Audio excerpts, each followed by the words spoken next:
Hi, my name is Sachi Manyar, and we just had an amazing session on restorative practices and trauma-informed practices for teachers and in the teaching arena. And I think it was brilliant. We started with a little circle check-in where we spoke about what are the places that, or what is one time when we felt heard, seen, and belonged.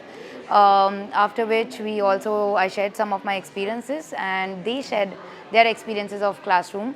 I think of everything else, of all the structures and consequences and things in place, I think one thing that I always wanted every child to know is that regardless of whatever you've done, you can come and tell me, right? And I will listen to you first before jumping to things. So even smaller things that they had cheated and made cheats in their exam and prelims and things like that, right from there to like a little more serious stuff, right? But even that they knew that I'm still going to come and tell you. Then we'll figure it out how it happens. But just feeling that I do have this one adult in my corner, and in my corner doesn't mean they're going to support everything that I do, but they're there in my corner, and I think that is how it sort of manifested in the classroom as well. And I think just being reminded of that just makes me really crave being in the classroom again. So I think thank you for that.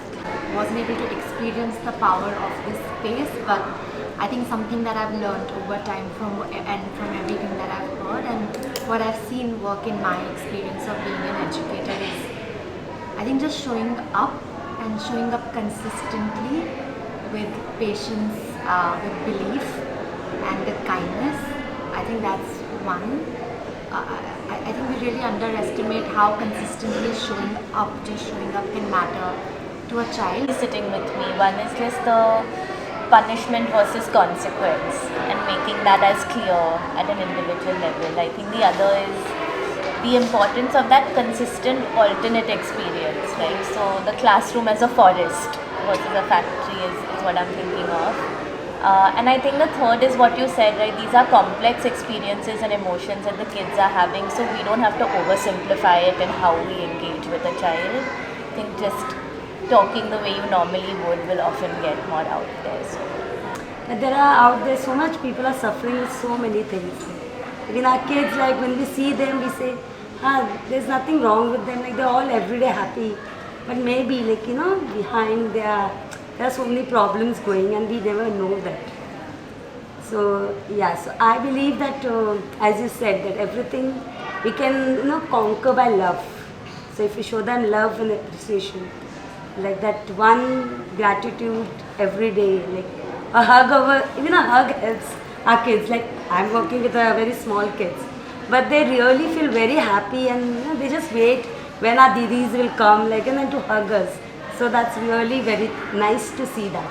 So thank you for that. Invisible trauma is something which is very new to me, and I'm still trying to figure out how it looks like in a lot of different students.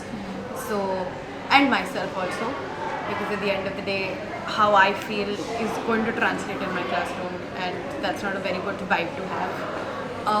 And secondly, it's probably going to be, again, at the risk of being repetitive, giving my children that opportunity to have the courage to share whatever they have.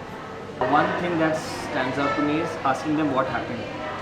Because with time, with work, with leading a school, when children come to me with something that they've done wrong, the first thing we jump into is consequence. Oh, parent बुलाओ, अलग से बिठाओ, class में निकालो. What happened का time नहीं निकाल पाएगा. So that is something that I want to again think deeply. Also think about the consequences of my own school and rethink on them. And again, put the child at the center and healing that center and decide. I think I'm walking away with learning so much and with so much hope that there are so many amazing adults who want to create safe spaces for children, and especially in a time like this where trauma is so common and conflicts are so normal. There are people who are willing to work on themselves as well as to work with the children to offer them that unconditional space. So yeah, very grateful, very honored to be here and so happy to see this MUSO. So yeah, thank you.